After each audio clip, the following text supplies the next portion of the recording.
सर्वप्रथम परम पवित्र माझ्या मातृभूमीला नमन करते.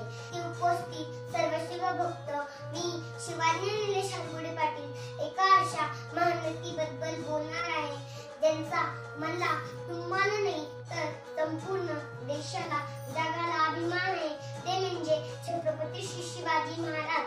सह्याद्रीच्या कुशीतून एक हिरा चमकला, भोगवाडी या चंदनाचा शिवनेरी प्रगटला. हातात घेऊन तलवार शत्रूवर गरजला, महाराष्ट्रात एकाचा राजा होऊन गेला. 19 फेब्रुवारी 1630 हा सोन्याचा दिवस आणि अशा या मंगळदिनी महाराष्ट्रातील पुणे जिल्ह्यातील शिवनेरी किल्ल्यावर जिजाऊ मातेच्या पोटी एका सिंहाचा जन्म झाला. तो सिंह म्हणजे श्रीमंत, श्रीमानोकी, लोककल्याणकारी राजे, शासन करते जाणते राजे छत्रपती श्री शिवाजी राजे भोसले होय.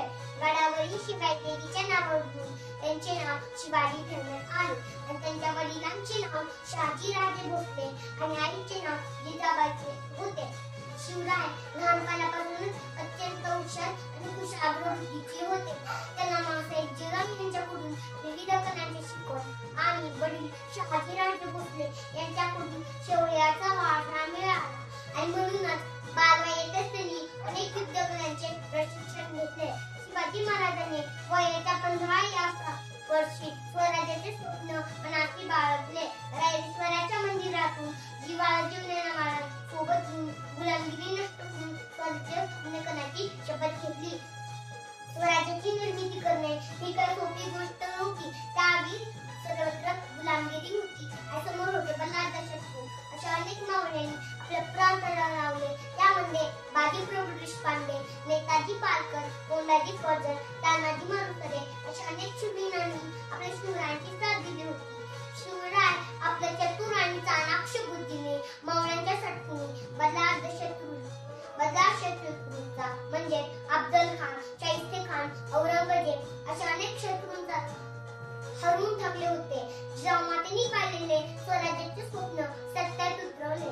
शिवाजी महाराजांनी अनेक गड जिंकले आणि बल्लाळ शत्रूंचा नाश करून हजारो वर्षांची गुलामगिरी नष्ट करून स्वराज्य स्थापना केली. एवढे दिवस अंधारात असलेल्या रयतेला प्रकाशात आणले. स्वराज्यात कोणताही भेदभाव नव्हता. स्त्रियांचा आदर होता व सन्मान होता. शेतकऱ्यांचा मान होता. साधू संतांचा आदर होता. प्रत्येक मराठी माणसाला शिवराय आपले राजे असायचा अभिमान होता.